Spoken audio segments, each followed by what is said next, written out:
Resident Evil 2's Remake just had a timed demo come out, so I thought I would play through it and give my first impressions of it. So let's just dive right in. I played the demo on PC, and I left everything on normal settings as far as the graphics go, since the demo was timed to only be played for 30 minutes. I will list my PC specs in the description below so you can see if your PC can possibly run the game smoothly. I only had one small hitch while playing, and I was in 1080p, and other than that, it ran like butter. The demo starts out with Leon Kennedy, one of the game's protagonists, inside the Raccoon City Police Department. He's armed with a handgun and nothing else on him besides a flashlight and some bullets. Right off the bat, the demo shows that things are going to be shifting around a good bit in comparison to the original game, since the computer and typewriter are directly in front of Leon as soon as he enters the station, instead of more towards the back of the room. And after viewing a cutscene on the computer of a fellow officer in distress, I'm shown on a map where I need to head next in order to find the officer.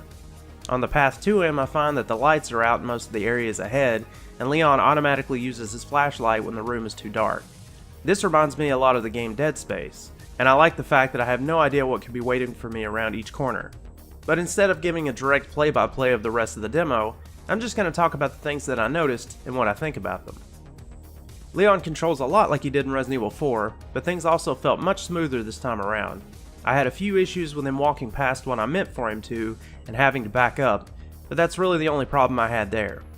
The game felt a lot like The Evil Within 2 in my opinion, and that's not really a bad thing.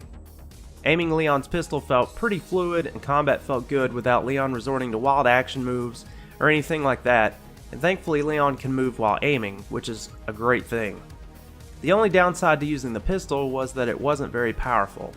Most of the time it would take about 5 to 7 headshots to take down a single zombie, which might be a little bit much. Thankfully though, Leon receives a knife pretty early on in the demo, and that thing is useful as hell.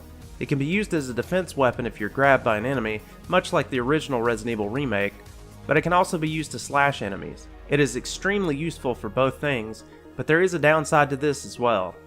If it is used in defense against a grab, there's a good chance that Leon will lose the knife. There were other knives laying around in the demo, but it sucks that you can't always just pull it back out of the dead body and use it again. Using the knife to slash unsuspecting zombies, however, can yield some hilarious results. This remake runs on the new RE engine, and has some additions like being able to shoot off or sever enemy limbs with a knife, and that's pretty damn cool. I used the knife on quite a few zombies to save ammo, and it was great to see the gory effects that this could cause.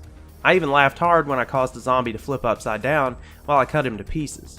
You can also shoot zombies in the legs and make them fall down so you can run away. The areas in a station are kinda cramped, so this was another way to save ammo. Green herbs, red herbs, and first aid sprays make a reappearance as healing items. Gunpowder also returns and can be used to craft more ammunition. And I also found some shotgun shells, even though I didn't find the shotgun, but I found out afterwards that it's in the demo. There are still doors that are locked that can only be opened with special keys, and this time you can see what key is needed by a mark on the door, so this saves you time because you don't have to check it to see what key it says you need. Zombies can sometimes enter the building through windows on the first floor, so if you find a wooden plank sitting around, you can block the window with it and keep them out. As far as puzzles go, they all seem to be there, but there are even more now that I noticed just from quickly running around, so it seems there will be plenty of backtracking to be done in the final release, which is great.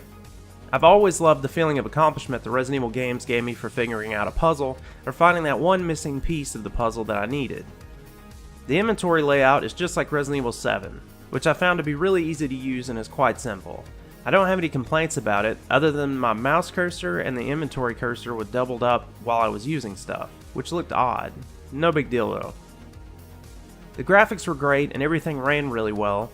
There were a few bugs with the enemies shaking a bit when they probably weren't supposed to, and one enemy's clothing moving in an unnatural way, but other than that, things look fantastic. The gore has been taken up a notch and is super graphic, with enemy limbs getting severed and each shot being fired into a body leaving visible damage. Headshots that result in the head exploding look wild. Sounds in the demo seem very effective because I could hear windows breaking and zombies moaning in the distance, which added tension because I had no idea how many zombies I might have to deal with. Also, there were a few semi-jump scare moments that I didn't really expect, and the sound really helped make those more effective. So what do I think about the demo? Well, everything felt really good and it left me wanting more.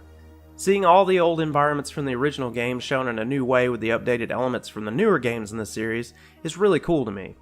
So my thoughts are that if you like Resident Evil 2 and 4 with a mix of Resident Evil 7, then snag this demo and try it out for yourself. I will do a full review of the game once it's released, and I really look forward to playing more of it and exploring Raccoon City from a new perspective.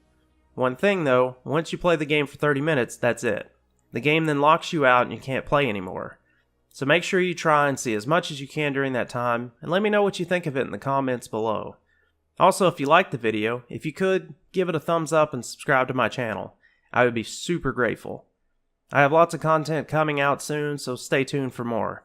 Thank you for watching.